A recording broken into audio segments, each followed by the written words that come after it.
тебе те продаде на чато. Жена му Назми е таа што те фрлила во контейнер. А таа што те земала од кревет и те дала на нив, била мајка ми. Што? Како што јасно наведовте во изјавата, дали Мендерес Ејуболу ви ја продаде неговата внука Лара Ејуболу? Не ми ја продаде.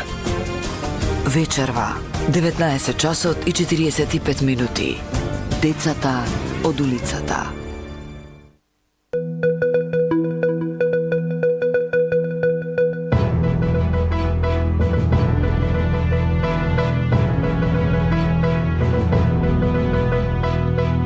Го гледате дневникот на Сител.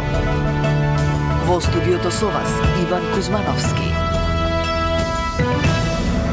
Добро вечер, ви благодарам што сте со нас. Ова се настаните кои го одбележаа денот. Струјата поскапува за сите корисници, поскапа цена и на ефтината тарифа од 1 јануари. Случајот Пулс како тест за правната држава. Силјановска во годишното обраќање пред пратениците побара јасни гаранции од Европската унија и од Бугарија и консензус за уставни измени. Предложените измени на кривичниот законник ќе одложат расправата во Уставниот суд. Експертската јавност предупредува од можноста за злоупотреби.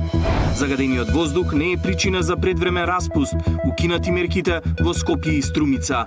Додека дипломатите бараат решение за мир во Украина, Русија изврши нов напад на енергетската инфраструктура.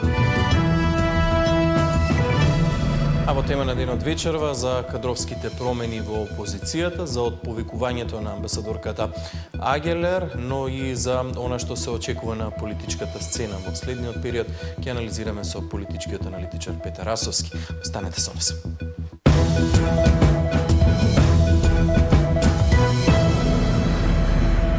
Струјата поскапува од 1 јануари и тоа во сите 4 блокови. Нова поскапа цена ќе има и ефтината тарифа. Во зависност од блокот, месечните сметки ќе се зголемат од 57 до 900 денари. Од опозицијата обвинуваат дека за поскапувањето виновни се лошите политики на владата. Од ВМРО ДПМН пак велат дека иако има поскапување, тоа било најниско во Европа. Од 1 јануари струјата поскапува за сите корисници. Во првиот блок зголемувањето е 2,45%,